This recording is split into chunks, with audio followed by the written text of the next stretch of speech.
juga sudah minta Dewan Pimpinan Daerah Front Pembela Islam Provinsi Jawa Tengah untuk membuat kronologis lengkap, yang mana kronologis itu dikirim ke DPP FPI, juga mesti dikirim ke berbagai media. Nah, tapi tidak satupun media yang sudi untuk memuatnya. Nah, sebab kalau itu dimuat, kepentingan media, kepentingan pribadi media untuk memojokkan FPI itu menjadi tidak terwujud, saudara. Ini permainan media yang luar biasa. Tapi nggak apa-apa, walaupun tidak dimuat, yang penting mereka sudah laksanakan prosedur untuk membuat kronologis sebagai bentuk klarifikasi. Saya tidak akan cerita panjang lebar. Pandangan media sangat-sangat negatif sekali. Tapi yang menarik, barusan datang tamu kita, ini Kiai Haji Abdul Aziz. Beliau salah satu pimpinan Jamaah Tabligh yang ada di Jawa Tengah. Bukan dari FPI, Jamaah Tabligh. Nah, barusan beliau menyampaikan salam buat antum semua, dan beliau minta maaf harus segera ke bandara airport karena pesawat beliau jam 9. Nah, sebetulnya kedatangan beliau ini saya sendiri tadi tidak paham untuk apa. Barusan beliau bicara, beliau menyampaikan bahwa peristiwa Jawa Tengah, tolong DPP FPI jangan mudah menyalahkan FPI Jawa Tengah. Karena kata beliau tahu persis apa yang terjadi. Nah, beliau tahu persis kalau FPI itu sudah mengikuti prosedur yang ada. Nah, dan beliau juga sudah ikut turut mendatangi semua instansi pemerintah yang ada di Jawa Tengah untuk mengklarifikasi, menjelaskan apa yang sebenarnya terjadi.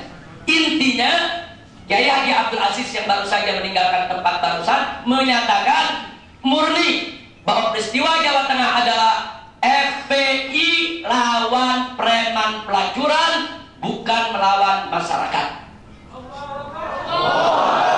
Ini jadi menarik ini. Ada media memberitakan FPI lawan warga. Ada kiai dari Jamaah Tabligh, bukan dari FPI, saudara. Jauh-jauh datang dari Semarang kemari hanya khawatir nanti DPP salah paham dengan DPD, mengambil langkah-langkah tindakan-tindakan administratif. Karena betul, DPP membentuk tim investigasi. Kalau hasil investigasi kami menyatakan ternyata DPD FPI salah, tidak menjalankan sesuai prosedur, kita akan mengambil tindakan, mulai dari peringatan, pembekuan, sampai kepada pembubaran. Itu sudah aturan standar di FPI. Tapi kalau ternyata mereka sudah mengikuti standar, sudah bagus, FPI sepenuhnya akan mendukung apa yang mereka lakukan. Nah, untuk itu kami menunggu putusan daripada tim investigasi. Nah, baiklah. Tapi dari hasil sementara, kronologis yang dikirim oleh DPD FPI Jawa Tengah menceritakan bahwa pada hari kejadian, sehari sebelum kejadian, bahwa FPI Jawa Tengah melaksanakan buka bersama di Sukorejo, di Masjid Bundaran, sudah. Nah, berdatanganlah FPI dari berbagai tempat ke tempat tersebut. Di antaranya ada satu rombongan terdiri dari 20 laskar FPI yang menuju ke lokasi melewati tempat pelacuran. Ternyata tempat pelacuran itu buka siang bulan Ramadan. Padahal masyarakat di sekitar itu sudah lapor aparat, sudah lapor pemerintah, dan bahkan sudah minta bantuan FPI untuk menutup, saudara. Nah, karena kita percaya kepada aparat, kita pikir aparat sudah tutup. Ini menurut DPD FPI Jawa Tengah. Ternyata begitu liwat masih buka. Ini 20 orang langsung masuk ke lokasi pelacuran. Saudara minta tempat tersebut ditutup. Kadang-kadang 20 orang nekat juga. Nanti mau niru Abdullah ibn Mas'ud yang sendirian, saudara, masuk sarang musuh. Ini 20 orang masuk sarang musuh. Nah, akibatnya apa? 20 orang ini dikejar-kejar oleh preman yang ada di lokasi. Nah, ini jadi supaya kita tahu, saudara. Nah, akhirnya 20 orang ini sebagian luka, menyelamatkan diri, ikut buka bersama. Tapi besoknya datang lagi, saudara. Kali ini datang dengan lebih besar lagi, 26 orang. Bukan 2000 orang, 26 orang. Tapi kali ini datang dengan Kapolres. Artinya melapor ke Kapolres minta ditutup, Kapolres juga turun di lapangan. Minta ditutup. Sudah tidak ada bawa senjata, bukan bawa berat. Setelah nonton, diskusi di lapangan, Akhirnya ditutup oleh Kapolres, saudara. Selesai ditutup, 26 orang ini balik. Ternyata baru balik beberapa ratus meter, mereka sudah dikepung oleh ratusan preman dengan berbagai macam senjata tajam. Salah satu mobil sewaan. Supirnya panik, karena bukan laskar FPI, orang lain. Panik, tancap gas. 7 orang ditubruk, sudah.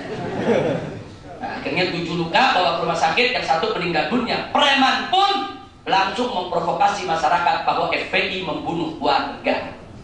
Nah, ini yang terjadi.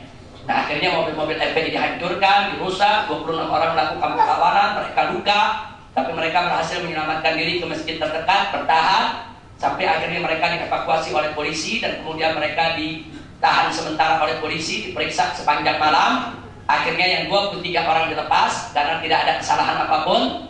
Yang 3 orang ditahan, yang 1 yang ditahan itu ya supir yang nabrak.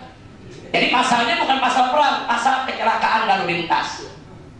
Yang 2 lagi ditahan karena kedapatan membawa senjata. Walaupun kecil, namanya tetap senjata, saudara. Senjata tajam. Nah, padahal FPI kemana-mana memang sudah tidak diizinkan untuk membawa senjata. Tapi karena yang 2 ini kedapatan bawa, yang kedua ditahan. Jadi mereka bertiga masih ditahan sampai saat ini, yang lain sudah pulang. Nah, sebetulnya peristiwanya hanya sebatas itu. Tapi sekarang kita lihat di televisi, FPI lawan warga, warga ngamuk, bakar mobil FPI, menghantam 26 laskar FPI. FPI dibenci oleh masyarakat. Tidak satu pun televisi menayangkan bagaimana ratusan preman membawa senjata tajam. Ada? Nggak ada. Jadi laskar FPI yang datang yang nutup tempat pelacuran salah, radikal, ekstrim. Tapi preman ratusan yang bawa senjata tajam nggak apa-apa. Jadi dari sini kita sudah bisa tahu bagaimana dan setingkat apa kelas daripada media kita, saudara. Sebetulnya televisi kita kelasnya sebagaimana sih? Kelas murahan. Media-media kita yang katanya besar-besar itu, saudara, kelas murahan, tidak profesional dan tidak proporsional. Karena media-media tadi punya kepentingan, para wartawan ini hanya membuat senang bos-bosnya yang punya kepentingan, tidak lebih. Makanya jangan salahkan saya kalau sudah lama saya menolak kedatangan wartawan untuk wawancara secara khusus. Saya tolak. Saya tidak pernah terima lagi wartawan sampai hari ini, kecuali kalau wartawan itu berhasil menjegat saya pada event-event tertentu. Kita lagi ke DPR, keluar, kemudian dijegat pada wartawan, 1-2 pertanyaan, masih kita layani. Di luar itu tidak, sudah. Karena percuma, kita bicara 1 jam yang dimuat 5 menit. Kita bicara 2 kalimat dipotong yang dimuat 1/3 kalimat, sudah. Nah, intinya apa? Mereka hanya mencari peluang untuk memojokkan kita. Nah, karena itu saya tidak peduli dengan itu semua. Tim investigasi kita tetap kerja. Saya hanya minta, karena kebetulan hari ini juga teman-teman di Jawa Tengah sedang mendengarkan acara ini. Kita minta kepada DPD FPI Jawa Tengah untuk tetap wajib melakukan evaluasi, introspeksi diri. Mungkin jangan-jangan ada kesalahan, apakah di administrasi, apa di prosedur, atau salah strategi, saudara. Tadi kan Muhammad bin Mas'ud sendirian bisa bubarin ribuan orang, saudara. Sendirian dia bubarkan musuh, saudara. Dengan apa? Siasat, strategi. Nah, kadang-kadang itu juga mesti lihat evaluasi supaya ke depan tidak terulang lagi, saudara. Pada 26 orang masuk ke lokasi pelacuran, di sana ada ratusan, hampir 1000 preman yang nyari nafkahnya dari tempat pelacuran. Ini sama juga masuk ke sarang di mana mereka akan punya resiko dibunuh. Nah, di sini mesti dilihat apakah strateginya sudah benar atau belum. Apakah strateginya sudah mantap atau tidak. Kami minta DPD FPI Jawa Tengah tetap untuk mengevaluasi, introspeksi diri. Soal benar atau salah dalam amar ma'ruf nahi munkarnya itu persoalan lain. Itu nanti DPP FPI yang akan melakukan penilaian. Kalau mereka benar, akan kita dukung benarnya. Kalau mereka salah, pasti akan ada sanksi. Mulai dari peringatan sampai pembekuan sampai pembubaran, saudara. Mudah-mudahan mereka tidak punya kesalahan di dalam pelanggan daripada ADART FPI. Amin ya rabbal alamin. Nah, kemudian masih soal Kendal.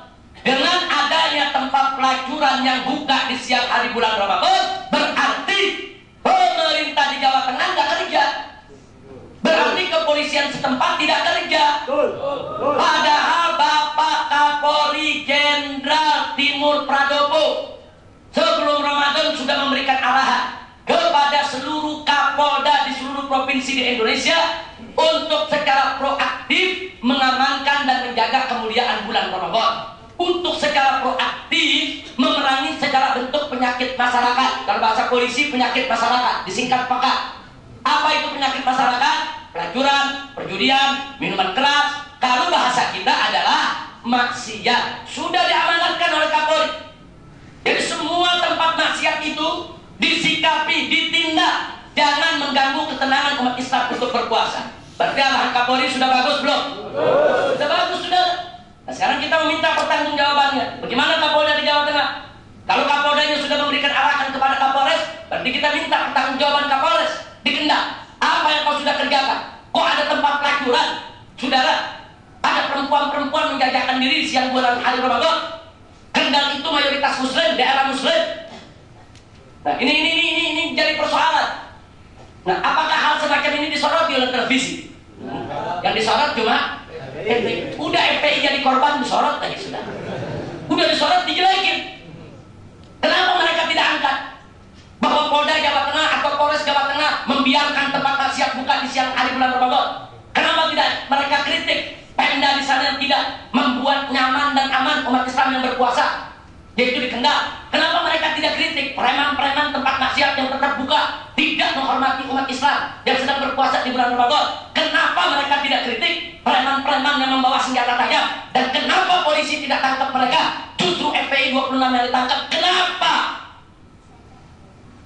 Nah, ini menjadi kritik kita, dan ini bagian akan kita investigasi, saudara. Nah, itu saja. Bagi mereka yang mau tahu lebih jauh, silakan buka website FPI, www.fpi.org.id. Nah, kalau ada wartawan protes, Habib kalau begitu menghalangi informasi. Kalau nggak mau diwawancarai, berarti Habib ini menyembunyikan informasi dari wartawan. Saya tidak pernah menyembunyikan informasi. Anda mau informasi, buka website FPI, selesai. Kan wartawan bisa buka website FPI. Di sana kan ada pernyataan daripada pimpinan-pimpinan FPI. Silakan mereka kutip kalau mereka mau kutip. Kalau mereka tidak mau kutip, saya juga nggak mikirin kok, masa bodoh. Betul? Jadi kita jangan bergantunglah kepada wartawan-wartawan yang suka memusuhi umat Islam, sudah.